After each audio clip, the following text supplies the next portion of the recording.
Bonjour, bienvenue à l'atelier de la Grange de Beaucroissant. Chaque année, je fais une journée portes ouvertes pour montrer un petit peu le fonctionnement de l'atelier avec une réunion, une sorte de petite fête, des gâteaux, des boissons. Bon, bah cette année, non. Et je vous propose à la place des portes ouvertes virtuelles. Bon, ça... Tout le monde fait ça, les facs, les musées, moi aussi, voilà. Je vais essayer de vous montrer un petit peu le fonctionnement, les lieux. Si vous avez des questions, n'hésitez pas à me les poser et vous pouvez de toute façon venir à l'atelier, donc à Beaucroissant en Isère, ou me demander des photos ou des choses comme ça, savoir un petit peu comment ça fonctionne pour les cours, les expositions, mes propres tableaux, voilà, tout est possible. Merci beaucoup et bonne vidéo. On arrive directement devant l'atelier. Alors je ne montre pas, mais il y a plein de places de parking tout autour et c'est gratuit, hein, bien sûr. Dès qu'il fait beau, on s'installe dehors. Les tables de l'atelier sont amovibles, donc je peux facilement les mettre dehors avant que les élèves arrivent. Même dehors, chacun garde son masque et se tient à bonne distance. De toute façon, il y a beaucoup de place. J'ajoute des tables au fur et à mesure que les élèves arrivent selon les groupes. Vous pouvez voir qu'il y a encore beaucoup de place sur la terrasse, par exemple. Là, chaque élève fait une thématique différente. Quand il ne fait pas suffisamment beau, on s'installe à l'intérieur.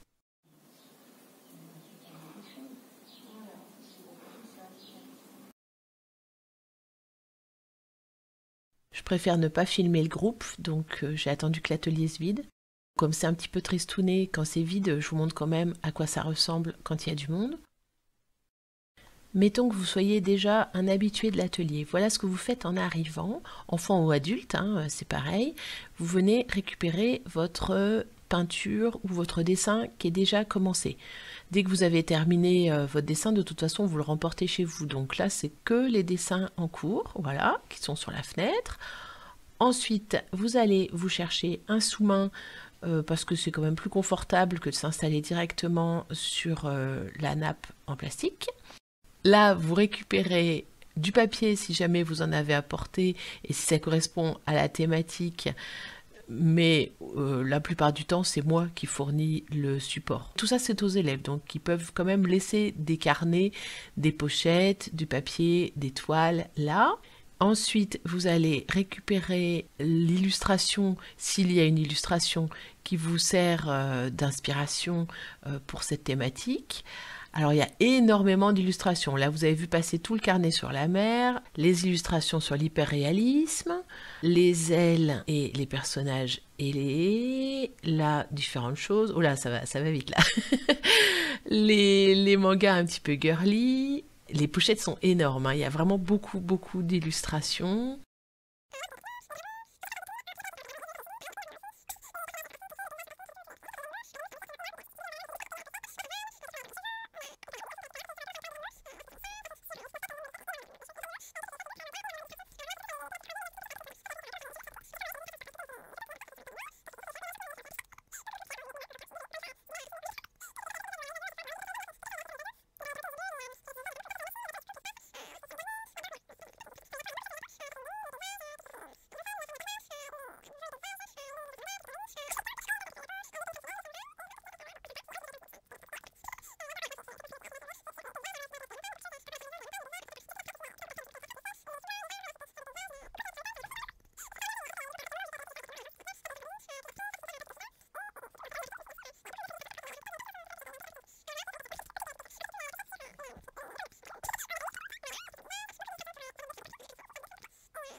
Il y a d'autres thématiques dans la tablette, c'est rangé par ordre alphabétique. Alors à chaque fois là, c'est plutôt moi qui vais leur suggérer, hein, parce qu'ils ont rarement l'idée, enfin ils peuvent, tout ça c'est à disposition. Mais faut déjà quand même avoir l'idée d'aller rechercher dedans. Parfois ce sont des thématiques originales et parfois ce sont des thématiques qui doublent une thématique qui existe aussi en pochette imprimée. Quand un élève me dit ah tiens j'aimerais bien travailler sur ça, si j'ai déjà je lui fournis, autrement je dis ah bah attends la semaine prochaine j'aurai, t'inquiète pas, j'ai beaucoup d'illustrations. Toute cette masse de photos vous laisse peut-être croire que les élèves se contentent de recopier des images existantes. Alors il y en a qui font ça, hein, il n'y a aucun problème, mais la plupart utilisent plutôt ces photos comme une banque de données. Par exemple, quelqu'un me dit, bah moi tiens j'aimerais bien dessiner un vieillard accompagné d'un chien. Je vais lui sortir le dossier des photos des vieux monsieur. Ça fait un peu bizarre, c'est comme ça. Et ainsi que le dossier avec des photos de chiens, et ça va l'aider. À de nombreuses reprises, les élèves dessinent d'après nature. Ils font du dessin d'observation, ils vont dessiner des natures mortes, donc des objets. Je leur compose des petites scènes, ainsi que des fleurs, notamment avec le rosier qui nous fournit très régulièrement des roses qu'on peut dessiner d'après nature. On fait également plusieurs sorties dans l'année dans Beaucroissant pour dessiner sur le vif des chevaux, des vaches, des canards. Et aussi des paysages avec les étangs, la forêt, donc on dessine directement. Pour le modèle vivant, je fais venir une personne plusieurs fois dans l'année. Là, les élèves se servent en crayon, ils peuvent apporter leur propre matériel, mais autrement, il y a déjà des choses qui sont sorties là pour eux. Ils peuvent aussi utiliser, ça c'est en libre service, hein, les marqueurs manga sont des feutres à alcool. Là, ils sont tous répertoriés, donc ça permet de trouver plus facilement. Là, ils sont classés quand même par couleur, mais c'est pratique d'avoir l'affiche à côté, parce qu'il y en a vraiment beaucoup. Je les renouvelle au fur et à mesure. Ah, ça, c'est les crayons qui sont dans le... Ils sont punis. C'est en fait à la fin de chaque séance, les élèves qui ont pris des crayons, on les mettent là. Comme ça, ils ne servent pas pendant un temps, ils sont en quarantaine. Alors ça, c'est Saitama qui sert à faire des petits projets pour le modèle vivant. Ça, c'est Oscar. Bonjour. J'aime beaucoup faire parler Oscar. Voilà, je ne sais pas si vous avez eu le temps de voir mes écorchés aussi, parties qui servent pour faire les muscles et puis pour avoir des idées. Là, les élèves peuvent aussi utiliser, alors en général, ça, ils peuvent éventuellement chercher dedans, mais ça, c'est plutôt moi qui leur propose parce que j'aime pas trop qu'ils touchent les livres sans, enfin, en tout cas pour les petits, quoi. C'est plutôt moi qui leur sors des bouquins, donc ça me sert à leur expliquer ou pour avoir des illustrations supplémentaires. J'ai beaucoup d'ouvrages d'art là-dedans. Alors maintenant, le matériel. Il y a beaucoup de choses dans le placard, ça c'est complètement en libre service, énormément de pinceaux. J'ai également beaucoup de boîtes de pinceaux neufs parce qu'en fait les pinceaux ont une durée de vie très limitée. Comme ils sont complètement en libre service, tous les élèves peuvent les utiliser, ça fait que bon, ils font pas de vieux os. L'encre de Chine, là il y a le brou de noix aussi dans un pot, voilà c'est ça, de l'encre, enfin il y a plein de pots un peu à droite à gauche. Très organisé. Là, c'est l'aquarelle. Il y a des boîtes avec enfin, ce sont des boîtes que j'achète vides et j'achète au fur et à mesure les godets pour mettre dedans.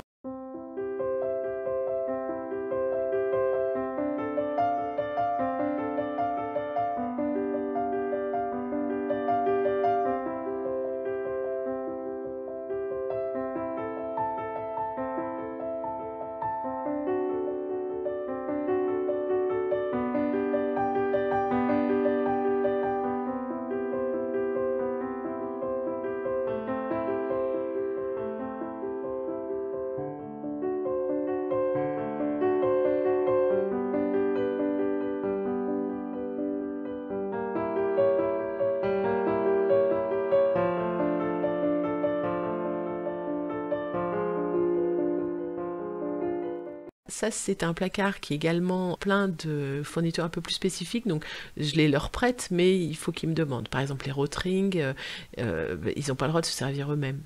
D'ailleurs, le plus du temps, ils ignorent qu'ils ont des Rotring à leur disposition. Les estompes, enfin voilà, ça c'est pareil, les estompes, ils ne se servent pas eux-mêmes parce qu'autrement, après, elles sont sales. Les feutres blancs, alors ils sont tous bouchés, je suis désespérée.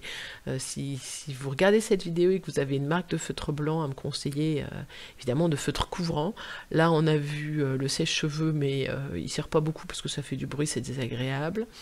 Là, c'est toutes les feuilles que je fournis aux élèves, soit parce qu'ils n'ont pas de papier, soit parce qu'il faut du papier spécifique et que en général, je leur demande un papier assez commun et que du coup, ils n'ont pas. Là, on a vu ce qui se passe pour les élèves qui sont un petit peu habitués, qui vont donc se servir tout seuls pour le matériel. La plupart du temps, les élèves n'ont pas d'idée à l'avance sur ce qu'ils vont faire. Ils arrivent parfois avec un projet, hein, mais pas toujours. Donc là, ils s'en remettent à moi, ce qui est tout à fait normal, hein, je suis là pour ça. Et dans ces cas-là, quand je les connais déjà un petit peu, quand je sais leur niveau, je peux leur dire, tiens, la thématique en ce moment, par exemple, c'est le portrait.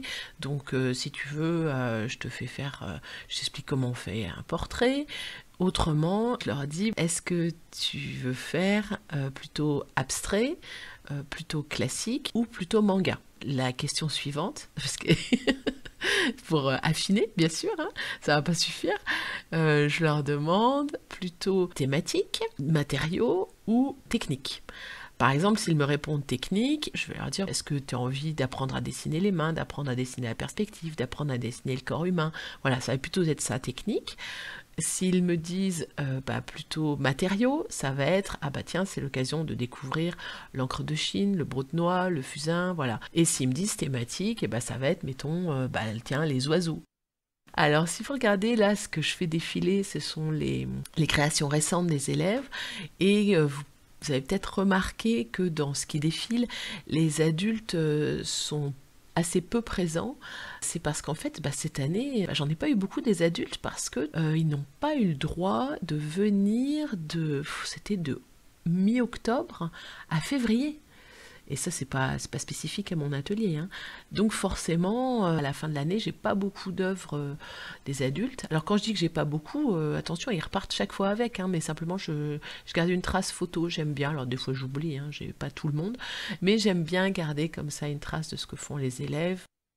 Là, ils ont la possibilité de rattraper, c'est-à-dire que les adultes, je leur ai proposé de venir cet été à la place pour, en plus des cours de l'année.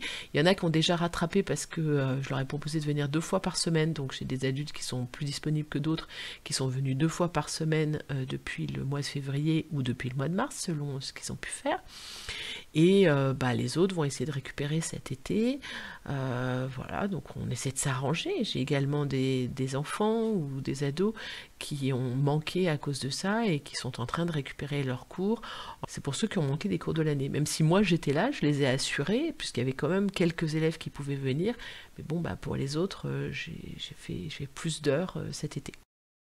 Chaque année, enfin bon, pas cette année évidemment, les élèves sont invités à montrer au mois de décembre leur création lors d'une exposition commune à l'atelier qui réunit aussi quelques élèves que j'ai à l'extérieur, genre à l'école de Beaucroissant, où ils peuvent inviter leur famille. Moi en général j'invite aussi pas mal de monde de mon côté, donc ça draine pas mal. Ensuite à la fin de l'année scolaire, donc là plutôt au mois de juin, on refait un petit peu la même chose, mais cette fois-ci je fais défiler sur des écrans les images. C'est pour ça aussi que je prends des photos, c'est ce que vous voyez là, par exemple, c'était censé défiler pour les journées portes ouvertes, mais cette année, elles sont virtuelles, hein, donc c'est vous qui en profitez. Les élèves aussi, je les incite à participer sous ma houlette, hein, mais ils sont libres de le faire à des expositions à l'extérieur de l'atelier, à l'occasion d'expositions communes organisées par une mairie, par exemple, une bibliothèque, enfin ce genre de choses. J'essaie chaque année de trouver de nouveaux projets sur lesquels on va se greffer, et je trouve que c'est sympa parce que ça motive les élèves. Souvent, ça leur donne aussi des idées de thématiques. Ça permet de sortir, de voir des expos.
à présent, vous allez avoir droit à la face cachée de l'atelier.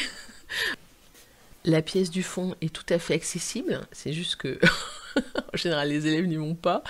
Donc là je stocke encore du matériel, parce qu'il n'y en avait pas beaucoup en fait dans l'atelier.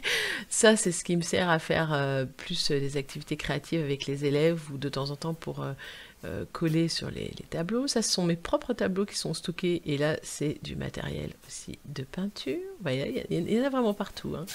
Là ce sont les toilettes, c'est très très grand. Et là, on va voir aussi les autres placards, ceux qui contiennent des choses secrètes. Là, c'est du matériel encore. Là, ça, c'est que des sous-vervis, des choses d'avance, du matos. Là, du barda. Voilà, c'est le seul nom. Ça, ce sont d'autres illustrations. En fait, quand je disais tout à l'heure que j'avais d'autres pochettes, voilà, c'est là. Vraiment, vraiment, beaucoup de choses. Là, alors ça c'est de la peinture maison que j'avais fabriquée avec des ocres. En haut c'est le nécessaire à thé qui n'a pas servi depuis si longtemps. Oui là ça c'est pas le nécessaire à thé, hein. Attention on boit pas ça. Hein.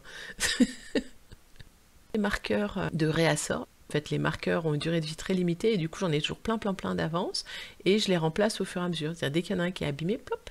Alors ça, c'est le placard secret, personnel. C'est celui dans lequel je range exclusivement mes affaires. Donc là, pour le coup, les élèves n'y ont pas accès. Et tout ça sont des dessins, des peintures qui attendent d'être encadrés et vendus. Ouais, si vous voulez acheter des trucs, purée, faut venir, hein. Faut déstocker là. L'argument commercial. Alors, ça a l'air d'être le bazar, mais en fait, par exemple, si vous venez visiter l'atelier en me disant « Je suis intéressée par l'une de vos créations éventuellement », je sors plutôt la tablette pour passer juste quelques illustrations de ce que je fais en revue. Comme ça, vous choisissez le genre, parce que je fais des choses vraiment très très variées. Je montre d'abord un peu les styles pour cerner un peu, parce que j'ai tellement de choses. Ah, ça, c'est des trucs en cours. Parce qu'il y a juste 50 tableaux en cours. C'est juste à moi, hein. C'est pas les élèves qui sont en retard, hein, c'est juste moi.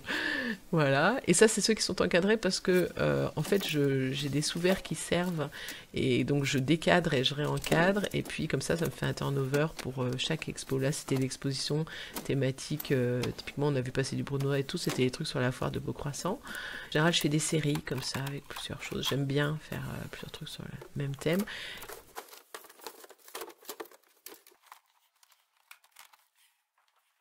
Mon massicot, j'aime beaucoup massicoter les choses. le plaisir, je trouve ça très satisfaisant, le schlag du massicot. Une série de petits animaux qui est plutôt accroché là.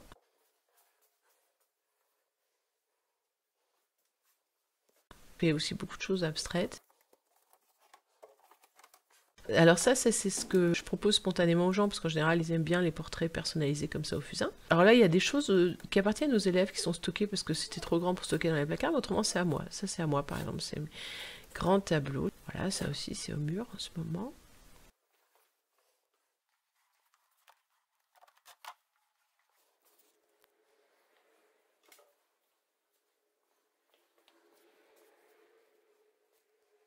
Ça, c'était sur les signes du zodiaque. Donc sur la Vierge, là, en l'occurrence. Ça, c'est un tableau d'une copine.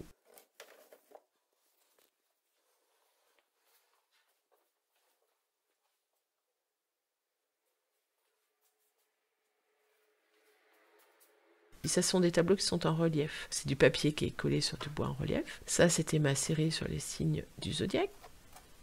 Et ben là, je crois qu'on a fait le tour. La question subsidiaire à présent. Comme dans mes vidéos, je fais beaucoup participer mes chats. C'est un petit peu mon délire personnel. Les élèves s'imaginent souvent qu'ils vont être omniprésents en cours, ou au moins présents. Pas du tout. Ils ont interdiction formelle d'entrer dans l'atelier, histoire de pas tout saccager, parce que c'est quand même leur activité favorite, pour qu'ils ne mettent pas de poils partout, ce qui est leur deuxième activité favorite. Vous aurez peut-être la chance de les voir passer dans le jardin si jamais vous vous installez dehors lorsqu'il fait beau, mais pas plus finalement. Bon, ils se laissent vaguement caresser, mais pas trop, hein. Ils sont assez froussards en vrai. Merci d'avoir regardé cette vidéo. Si vous voulez me poser des questions, vous pouvez me contacter sur ma page Facebook de l'atelier de la Grange de Beaucroissant, sur le site web de l'atelier de la Grange de Beaucroissant. sur mon Insta. Alors, je ne me souviens jamais de l'adresse, mais je crois que c'est peinture.chloévdb.isère, ou c'est l'inverse, isère.chloévdb.peinture. Faut essayer, voilà. Autrement, vous pouvez appeler au 06 09 64 22 86 et vous aurez toutes les informations complémentaires et également, évidemment, venir directement à l'atelier à Beaucroissant. Merci et bonne journée.